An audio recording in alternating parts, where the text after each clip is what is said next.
ଜଗନ୍ନାଥ ମୁଁ କିଛି ପ୍ରଭୁଙ୍କ କଥା କହିବା। ପ୍ରଭୁଙ୍କୁ ମାଗିଲେ କିଛି ପ୍ରଭୁ ଦିଅନ୍ତିନି। ଆଖିର ଲୁହ ଯଦି ଅଛି ତାହେଲେ ପ୍ରଭୁ ସବୁ ଦେବେ। ଆମର ଗୋଟିଏ ପ୍ରଭୁଙ୍କର ଅଛି କେଶବ ଠାକୁରଙ୍କର ଗୋଟେ ଭଜନ, ମୋତେ ଭାରି ଭଲ ଲାଗେ ସେ ଭଜନଟି। ତୁମେ ଯଦି ମୋର ଲୁହ ଦେଉଥିବ, ନିତିଦିନ କାନ୍ଦୁଥିବେ। ଖାଲି ଲୁହ ଦେବେନି ପ୍ରଭୁ, ପୁଣି ପ୍ରଭୁ ଲୁହ ବି ପୋଛିବେ।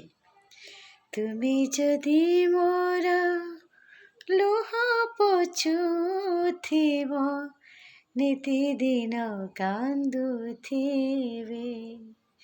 ତୁମେ ଯଦି ମୋର ସାଥେ ସାଥେ ଥିବ, ତୁମେ ଯଦି ମୋର ସାଥେ ସାଥେ ଥିବ, କଣ୍ଟା ବନେ ଚାଲି ଯିବେ।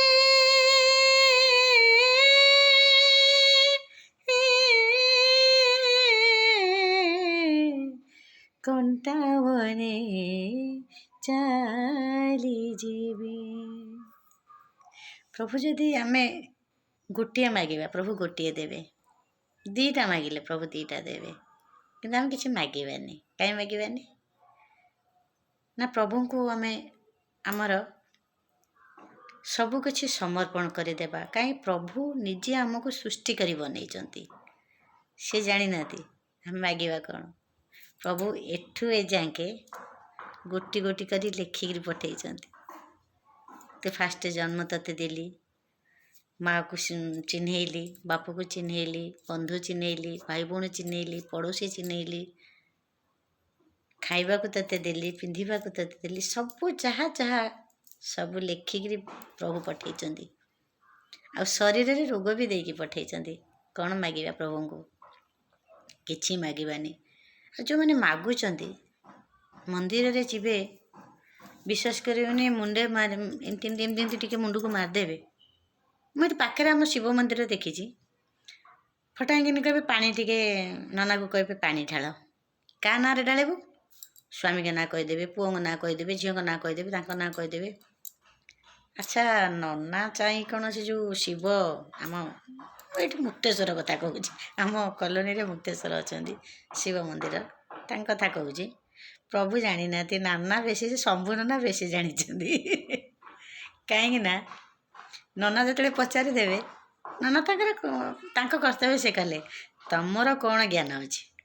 ତମେ କହିବ ନା ପ୍ରଭୁକୁ କ'ଣ ମୁଁ କହିବି? ମାମୁଁ ଘରକୁ, ମାଆକୁ ମାମୁଁ ଘର କ'ଣ ଦେଖେଇବି? ପ୍ରଭୁ କ'ଣ ଜାଣିନାହାନ୍ତି? ଆପଣ ସବୁ କରନ୍ତୁ ପରିବାର ବର୍ଗରେ କହିଦେବ, ପ୍ରଭୁ କରିବେନି, ଶୁଣିବେନି। ନା ବ୍ରାହ୍ମଣ ନନା ମନା କରିବେ? ତମେ ଯେତେବେଳେ କହିବ ମୋ ନାଁରେ ପାଣି ଢାଳ, ମୋ ସ୍ୱାମୀ ନାଁରେ ପାଣି ଢାଳ, ମୋ ପୁଅ ଝିଅ ନାଁରେ ପାଣି ଢାଳ, ସେ 100 ଟଙ୍କା ଚାନ୍ଦା ସାଙ୍ଗେ ସାଙ୍ଗେ ଦେବ ତ? ଆମରି ଆଖି ଆଗରେ ନନା କହିଲେ ଏଇସବୁ ଆମର ନିୟମ ଅଛି। ଅନୁଷ୍ଠାନରେ ହୁଏତ କମିଟିରେ ସେ ନିୟମ ଥିବ। ଇଏ ସବୁ ବର୍ଣ୍ଣନା କରିକି କହିଦେଲେ ସେ ମାଉସୀ। ନନା କହିଲେ 101 ଟଙ୍କା। ନା ନାଇଁ ମୋ ପାଖରେ। ନନା କହିଲେ କାହିଁ ଆଣିଲନି, ମୋତେ କାହିଁ କହୁଛ? ଏଇଟା ଠିକ୍। ତେଣୁକରି ଆମେ କିଛି ମାଗିବାନି। ମାଗିଲେ ସଇଲା। ତୁମର ଗୋଟେ ହାତ ଖଣ୍ଡିଆ ହେଇଛି, ତମେ ଯଦି କହିବ ପ୍ରଭୁ ମୋ ହାତଟାରେ ଘା ହେଇଛି, ଭଲ କରିଦିଅ, ପ୍ରଭୁ ଗୋଟାଏ ସେଇ ଜାଗାଟାକୁ ମଲମ ଲଗେଇଦେଲେ। ତାପରେ ଯେତେବେଳେ ପୁଣି ଘା ହବ ଆଉ ଡାକିପାରିବ ନା? ପ୍ରଭୁ କେମିତି ଡାକିବା? ଏ ଶରୀର ଆପଣଙ୍କର, ଆପଣ ରୋଗ ଦେଇଛନ୍ତି, ଆପଣ ସବୁ ସମର୍ପଣ କରିଦେଇଛି, ଆପଣ ମୋତେ ରଖିଲେ ରଖିବେ, ମାରିଲେ ମାରିବେ। କାରଣ ମୁଁ ଯେତେବେଳେ ଜନ୍ମ ହେବାକୁ ଆପଣଙ୍କୁ କହିନଥିଲି, ମାରିଦେଲେ ମନ କାହିଁ ଦୁଃଖ କରିବି? ଏଇଟା ଆପଣଙ୍କର ସନ୍ତକ, ଆପଣ ଯାହା କରିବେ, ଆପଣ ସୃଷ୍ଟିକର୍ତ୍ତା। ଆପଣ ଯେତେବେଳେ ଚିନ୍ତା କରିକି ମୋତେ ଧରା ପୃଷ୍ଠକୁ ପଠେଇଛନ୍ତି, ଆପଣ ମୋ ଭାଗ୍ୟ ଲେଖିକି ପଠେଇଛନ୍ତି। ମରିଗଲେ ମୁଁ କାହିଁ ମନ ଦୁଃଖ କରିବି? ଆପଣ ମନ ଦୁଃଖ କରିବେ ନା? ଆଉ ଆପଣଙ୍କ ଛୁଆ ଗୋଟା ଲସ୍ ହେଇଯିବ, ଆପଣଙ୍କ ଛୁଆ ଗୋଟେ ରୋଗରେ ପଡ଼ିଛି, ଆପଣଙ୍କୁ ବେଶୀ କଷ୍ଟ ଲାଗିବ ନା? ଆଉ ଗୋଟେ ଚିନ୍ତା କର, ଗୋଟେ ଘରେ ଆମର ବାପା ମା' ରୋଗରେ ପଡ଼ିଛନ୍ତି, କି ଶାଶୁ ଶ୍ୱଶୁର ପଡ଼ିଛନ୍ତି, ଯାହାକୁ ଝାଡ଼ାଟା ଗ୍ୟାସ୍ ହେବ ସିଏ ପୋଛିବ ନା ପଡ଼ୋଶୀ ପୋଛିବେ? ପଡ଼ୋଶୀ ଆସିଲେ ନାକରେ ଟିକେ ଲୁଗା ଦେଇଦେଲେ, ତମ ବାପା ଏମିତି ହେଉଛନ୍ତି, ତମ ମା' ଏମିତି ହେଉଛନ୍ତି, କଥାରେ କହନ୍ତିନି, ଲୋକ ବେଶୀ ପଚାରନ୍ତି ଯେତେବେଳେ ଭଲ ଥାଆନ୍ତି ପଚାରନ୍ତି କେମିତି ଅଛୁ, ପଚାରନ୍ତିନି। ଯେତେବେଳେ ମରିଯାଆନ୍ତି କେମିତି ମଲା, ଏଇଟା ପଚାରନ୍ତି। କାହିଁ ପଚାରନ୍ତି ନା ଭଲ ଥିଲାବେଳେ ପଚାରନ୍ତିନି। ସିଏ ଯେତେବେଳେ ଖୁସିରେ ଅଛନ୍ତି, ଦୁଃଖରେ ଅଛନ୍ତି, କେବେ ପଚାରନ୍ତିନି ତୁ କ'ଣ ଖାଇଛୁ, କେମିତି ଚଳୁଛୁ, ତୋ ସ୍ୱାମୀର ଏତିକି ରୋଜଗାର, ମୋ ଠାରୁ ମୋର ଅଧିକା ଅଛି, ନେଇ କିଛି ସାହାଯ୍ୟ। ହୁଏତ ସିଏ ମନା କରିଦେଲେ ତୁମେ ନେଇଆସିବ, କିନ୍ତୁ ତୁମେ କର୍ତ୍ତବ୍ୟ କରିଛ କି ନା। କିନ୍ତୁ ଭଲ ଥିଲାବେଳେ ପଚାରିବେନି ତୁ କେମିତି ଅଛୁ। ଆଉ ମଲା ପରେ କେମିତି ମଲା, ଗୋଟାଏ ମେସେଜ 100 ଲୋକକୁ ସେ ଫୋନ୍ କରି କହିଦେବ, ହେଇ ତାର ଆଜି ଅମକ ହେଇଥିଲା, ତା ସ୍ୱାମୀ ଆଜି ଏମିତି ହେଇଥିଲା, ଏ ସିଏ ଏମିତି କରିଥିଲା, ସେମିତି ଭୋଗିଲା, ଏଇ ଏମିତି ସାଙ୍ଗେ ସାଙ୍ଗେ ବିଶ୍ୱାସ କରି 100 ମେସେଜ ସାଙ୍ଗେ ସାଙ୍ଗେ ପଳେଇଯିବ। ତେଣୁକରି ଭଗବାନଙ୍କୁ ଆମେ କିଛି ମାଗିବାନି, ଖାଲି ଆଖିରେ 2 ଟୋପା ଲୁହ ଝଡ଼େଇବା।